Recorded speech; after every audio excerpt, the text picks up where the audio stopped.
好多人咧以為移民英國咧就一定要送外賣做清潔，其實有冇諗過換個方式揾工可能會有更加多嘅選擇呢？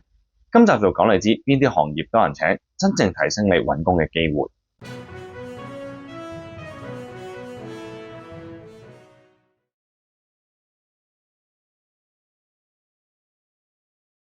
大家好，我係 UCam Wilson。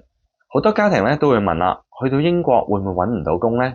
如果喺香港做開白領唔係做藍領嘅話，有冇機會啱你呢？今集咧我會同你分析英國招聘嘅數據，拆解熱門嘅行業、揾工渠道、履歷，等你真真正正咁準備移民後嘅生活。喺脫歐同埋移民改革嘅雙重夾擊之下咧，英國其實出現大量嘅人手空缺。根據2025年嘅最新數據啊，英國就業市場最大嘅缺口咧係第一啦，醫護；第二，建築同埋技術嘅工人；第三，物流同埋貨倉；第四，IT 類別。但問題係咧，香港人揾工嘅習慣咧未必適合英國嘅模式㗎。但係實情咧，好多香港人去到咧揾工都揾到好泄氣啊。點解會咁咧？佢哋犯咗以下嘅常見錯誤：一，用翻香港嘅 format 履歷格式，寫自己個人 description 嘅時候咧冇例子實證。第二啦，一次過 send 50或者100封嘅 cover letter， 內容全部一模一樣嘅。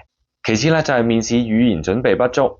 英國 HR 咧真正關心咧，其實就唔係你幾努力，而係你有冇解決過咩問題，有冇證據同埋文化咧要夠符合佢哋嘅公司 culture。咁問題就嚟啦，咁點樣可以提升英國揾工嘅成功率咧？我會建議啊，第一，調整翻個履歷啦。英國嘅 CV 咧一般只需要1-2頁講重點成果，用數據去說話。另外啦，就係提高針對性啊。例如 IT 行業咧，可以加入你嘅 GitHub design 嘅話咧，就加入你嘅 portfolio。物流嘅話咧，就可以加入你嘅倉務證書，甚至乎係你嘅駕駛牌照。除此之外咧，值得一提嘅就係英國咧，其實係流行用 LinkedIn 㗎，有80%嘅 HR 咧都會透過 LinkedIn 咧直接完成招聘，所以大家千祈唔好忽略你嘅 LinkedIn portfolio 啊。舉一個真實嘅例子啦，K 小姐咧佢係從事幼教嘅工作嘅，透過 BNO 簽證落地英國咧已經3個月㗎啦。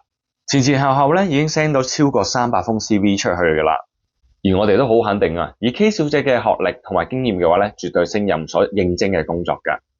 後來 K 小姐重點咁樣改翻自己嘅 LinkedIn， 同埋將個方向咧改為分享佢喺教育上邊取得嘅成果，唔使2個禮拜啊，已經透過 LinkedIn 成功揾到份工啦。如果你都準備移民去英國，或者屋企人打算過去咧，千祈唔好等到落地先揾工，而家就開始抽時間籌備你嘅 LinkedIn 同埋履歷。相信對你揾工咧會有一定嘅幫助，未來咧一定會更加快咁樣展開你嘅新生活。覺得呢條片有用嘅觀眾，歡迎俾個 like、comment、share、subscribe 去支持我哋。我哋好快會有新片，多謝支持 UCam 嘅 YouTube channel，我哋下集再見，拜拜。